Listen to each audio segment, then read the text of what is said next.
Liver আমাৰ শৰীৰৰ এটা সাংঘাতিক ইম্পৰ্টেণ্ট অৰ্গেন। লিভাৰ ডিটক্স খুব এটা জৰুৰী বিষয়।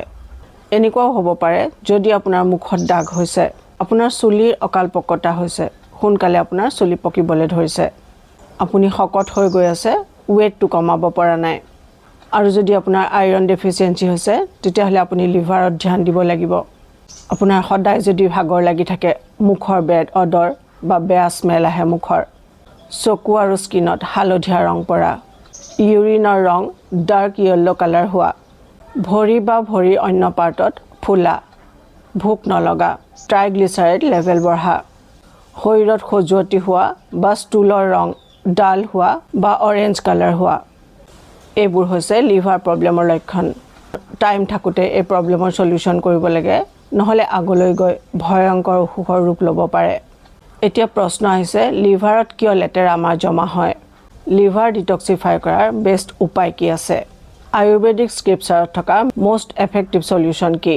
যি উপায় কৰিলে লিভাৰ সহজতে ডিটক্সিফাই কৰিব পৰা যায়। লিভাৰ হেল্ডি হৈ থকাটো কিয় ইমান জৰুৰী? লিভাৰৰ কাম হৈছে আমাৰ শৰীৰৰ লেতেৰাবোৰ চাফা কৰা, শৰীৰৰ টক্সিনছবোৰ ৱেষ্ট মেটেৰিয়েললৈ কনভাৰ্ট কৰি শৰীৰৰ পৰা বাহিৰলৈ ওলোৱাত হেল্প কৰা। সেইকাৰণে লিভাৰ ফাংচনিং যদি ৰখি যায়, আমাৰ শৰীৰৰ পৰা বেয়া বস্তুবোৰ ওলাব নোৱাৰিব, আৰু যদি টক্সিনছ শৰীৰত জমা হৈ থাকে, ভয়ংকৰ অসুখ হোৱাৰ সম্ভাৱনা থাকে। লিভাৰ শৰীৰৰ খুব এটা ইম্পৰ্টেণ্ট অৰ্গেন। সেইকাৰণে লিভাৰত যদি কিবা প্ৰব্লেম হয়, শৰীৰে কিছু চিমটমছ শ্ব' কৰে, যিবোৰৰ কথা আগতে কোৱা হ'ল। চুলি পকা, মুখত দাগ হোৱা, মুখৰ বেড অডৰ, এনেকুৱা ধৰণৰ কথাবোৰ। জানক কিয় আমাৰ লিভাৰ টক্সিক হৈ যায়। লিভাৰ খুব ষ্ট্ৰং অৰ্গেন, কিন্তু বেছি বাৰ্ডেন পৰিলে বা আহাৰৰ নামত যা তা বস্তুবোৰ যদি খাই দিয়া হয়, তেতিয়াহ'লে ই নিজৰ এফিচিয়েঞ্চি হেৰুৱাবলৈ ধৰে। বেছি এলকহল ইউজ কৰা, স্মকিং, বাহিৰৰ আহাৰ বেছিকৈ খোৱা আহাৰৰ পেষ্টিচাইড, যেতিয়াই তেতিয়াই বেছিকৈ মেডিচিন ইউজ কৰা, আহাৰ বনাওঁতে ৰিফাইন অইল ইউজ কৰা, পেকেট বন্ধ আহাৰ, বেছি মিঠাই খোৱা, ফেটি ফুড, এইবোৰৰ পৰা লিভাৰত প্ৰেছাৰ পৰে। যিমান বেছি টক্সিনছৰ কণ্টেক্টত আহিব, সিমানেই হাৰ্ড হ'ব লিভাৰ ডিটক্সিফাই কৰা। আৰু কিছু ইম্পৰ্টেণ্ট কথা, যেতিয়া আপুনি খঙত থাকিব বা ইৰিটেট হৈ থাকিব, এই কথাবোৰে আপোনাৰ লিভাৰত বেয়া ধৰণে এফেক্ট কৰে। সেইকাৰণে আমাৰ ভিডিঅ'ত প্ৰায়ে কোৱা হয়, শৰীৰ ভালে ৰাখিবলৈ মনটো আপোনাৰ ভালে ৰাখিব লাগিব। গভীৰ টোপনিত আমাৰ গোটেই শৰীৰ ডিটক্সিফাই হয়। যদি আপুনি টোপনিত কম্প্ৰমাইজ কৰে, শৰীৰ ডিটক্সিফাই হ'বলৈ সুবিধাই নাপাব। এতিয়া লিভাৰ ঠিক থাকিবৰ কাৰণে যিবোৰ কাৰণত লিভাৰ বেয়া হয়, আগতেই কৈ যোৱা হ'ল, সেইবোৰত ফুল ষ্টপ লগাব লাগিব। তেতিয়া লিভাৰে নিজৰ কাম কৰিবলৈ আৰম্ভ কৰি দিব। আয়ুৰ্বেদৰ সংহিতাত কিছু খুব ভাল উপায় আছে লিভাৰ খুব সোনকালে ডিটক্সিফাই কৰিবৰ কাৰণে। এইকেইটা বস্তু ব্যৱহাৰ কৰি লিভাৰ আপোনাৰ খুব সোনকালে চাফা কৰি ল'ব পাৰে। 1 নম্বৰত ক'ব লাগিব কুঁহিয়াৰৰ ৰস। ডেইলি এগিলাচ কুঁহিয়াৰৰ ৰস 15 দিনৰ কাৰণে খাওক, আৰু এয়া খাব লাগিব খালী পেটত। বহুত ষ্টাডিৰ পৰা এই কথা জনা গৈছে, কুঁহিয়াৰৰ ৰস মানুহৰ শৰীৰত মেডিচিনৰ নিচিনা কাম কৰে। জণ্ডিছ হ'লে ডক্তৰেও কুঁহিয়াৰ ৰস খাবলৈ ছাজেষ্ট কৰে। ইয়াত থকা এণ্টিঅক্সিডেণ্টে লিভাৰক ইনফেকশ্যনৰ পৰা বচায় আৰু বিলিৰুবিন লেভেল কণ্ট্ৰলত ৰাখে।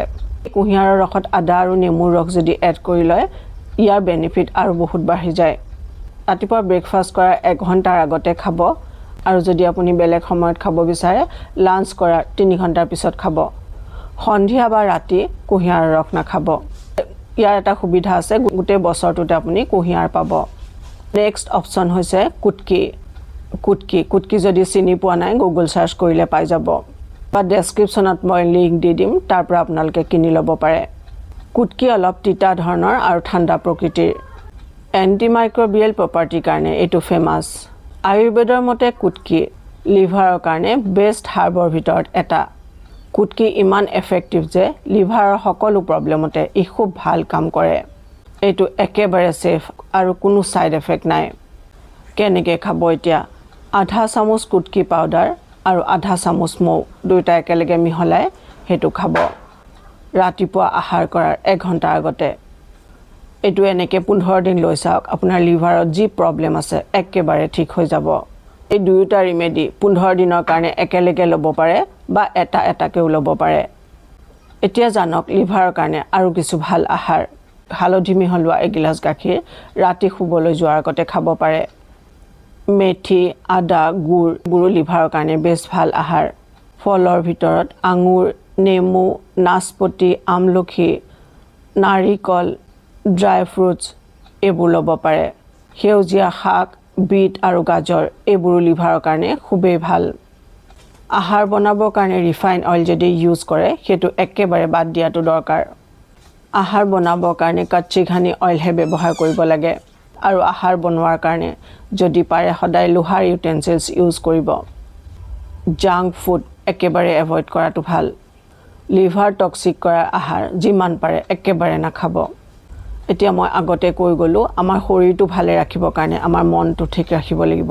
জীৱনৰ সৰু সৰু ভাল মুহূৰ্তবোৰ চেলিব্ৰেট কৰক। ন' মেটাৰ হাউ স্মল। যি কাম কৰিব আপুনি তাত কনচিষ্টেঞ্চি ৰাখক। কনচিষ্টেঞ্চি পাৰফেকশ্যনতকৈ বেছি ইম্পৰ্টেণ্ট। ৰেগুলাৰ এক্সাৰচাইজ, বেলেঞ্চ মিল, ছাফিচিয়েণ্ট শ্লিপ এইবোৰ ফ'ল' কৰক। যিমান পাৰে আপোনাৰ ছাৰাউণ্ডিং পজিটিভ ৰাখক বা তেনেকুৱা এনভাইৰমেণ্টত থাকিবলৈ আৰম্ভ কৰক।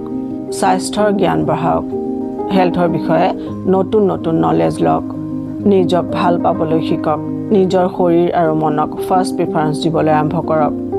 এইবোৰ সৰু সৰু টিপছ ফ'ল' কৰি বহুত পজিটিভ চেঞ্জেছ আনিব পাৰে আপোনাৰ জীৱনলৈ। স্বাস্থ্যহে আচল হেপিনেছ। চ' ভিডিঅ'টো যিমান পাৰে সিমান শ্বেয়াৰ কৰিব। নিজৰ বহুত যত্ন ল'ব। বহুত সুখী আৰু সুন্দৰ হৈ থাকক। মোৰ শুভেচ্ছা থাকিল। আৰু যিসকল নতুনকৈ আহিছে আমাৰ চেনেললৈ, চেনেল ছাবস্ক্ৰাইব কৰি ল'ব। নহ'লে আহিবলগীয়া ভিডিঅ'ৰ নটিফিকেশ্যন আপোনালোকে মিছ কৰি যাব। Love you all.